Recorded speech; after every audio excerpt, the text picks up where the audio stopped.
Ako si Art. Meron akong asawa at 2 anak. 8 years old at saka isang 4 years old. Nakatira ako sa Navaliches pero nagwo-work ako sa Taguig. FX, MRT, bus. Yan ang palaging biyahe ko papasok. Pero mas mura kapag nag-bus. So around 42 to 44 pesos kapag aircon bus from Navaliches to Estrella. So malaking tipid na ako nun. Araw-araw ako nagbabas, papunta at pauwi.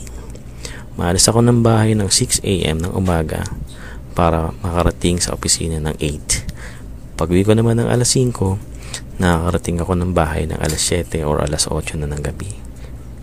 Minsan pag umuulan ang may disgrasya, umaabot pa ng 3 hours yung biyahe ko. So, ginagawa ko, maaga ako maalis ng bahay, papasok, para hindi ganun karami yung kaagaw sa pagsakay at sa pagpasok ng trabaho. Siyempre, kapalit nito ay hindi ko makita ang pagkising ng mga anak ko.